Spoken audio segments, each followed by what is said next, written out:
So I am getting so close to being completed in the kitchen. To review, this is the drawing that I had made originally of the stone hearth and the vent that goes above it. And you can see in the picture that I had wanted to add some shelving on the side for some additional storage. And you can see here that I was able to add it by just grabbing some inexpensive balsa wood, and then I just cut it into the sizes I needed, glued it into place, and painted it. And you can see here in the picture that now I have more storage for my little mini pots and my pans and any other little adorable item that I want to add to the side. So that really worked out because I did cut down on the amount of upper cabinets that I had from my original kitchen. So I also decided that I'm going to change the color of the upper cabinet. The last time that you saw it, if you saw my other video, I had painted it all black to match the bottom cabinets. But when I put it in, I kind of thought that it was way too much black. It was way too much matchy-matchy. So I decided to go ahead and de-stress it with some brown and cream and some burgundy paint. And now I really like the way it looks. And this is how it looks that you can see here in the pictures. For the lighting, which really has been a learning curve for me because it's been a really long time since I did this.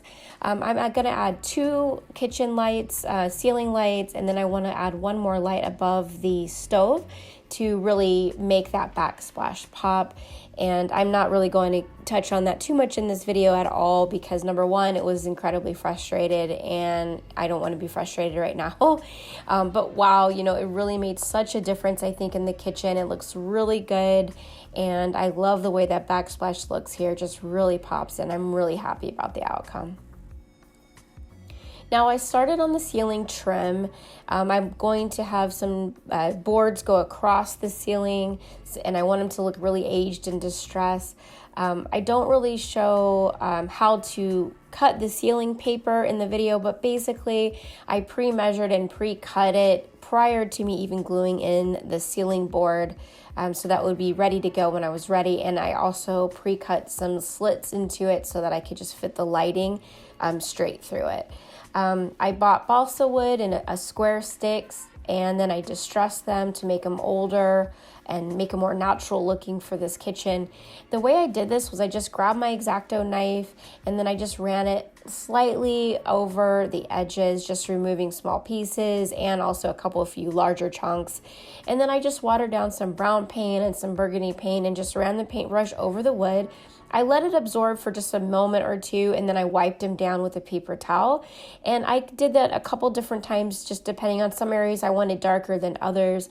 And what I like about this technique is that it looks like you use stain without having to get the stain out, and it's super messy, and you don't have to deal with the smell. And I think it looks really good still. I also wanted to add some additional large trim above my stove hearth. And so what I did was I just cut some balsa wood, I glued it, and then I put it over the top here, as you can see. And I kind of did this for 2 reasons. I really wanted some more stability against the wall so I could have a piece to hold it in place, but also I wanted to look like it was a built out piece that had been there for a really long time. And that's what it looks like, and I hope you like the way it looks too. So you can see that it's really all starting to kind of come together. Until I did this. I accidentally glued the upper cabinet in place without realizing that I had scooted the refrigerator over and it was hanging into the doorway. So I had to rip it out. I damaged the wallpaper, totally boo, hiss, but that's okay. I'm going to make mistakes like this. It will not be the last one, I'm sure.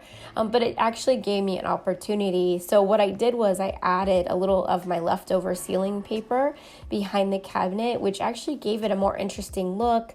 It gave it more texture, and I actually like it way better than what I had just originally planned, which was just regular wallpaper on the back there. So anyway, you can see that. And so now in the pictures, you can see I'm adding decorations and other really fun accessories to the kitchen. I love that view into the conservatory also. And if you want to see how I made that, you can actually click on the video link in the description below. I'm still not finished with this kitchen. The next steps are going to be my windows. I want to do some stained glass look on those, and I need to add trim. maybe I'll add like a tiny curtain or some lace or something just for an actual textured piece. I'm not really sure. I need to really kind of see. And then I need trim between the conservatory still into the kitchen, and I need to add the kitchen doors and the trim for the kitchen doors. So I will be doing an additional video just to wrap things up. So definitely stay tuned for that in the future.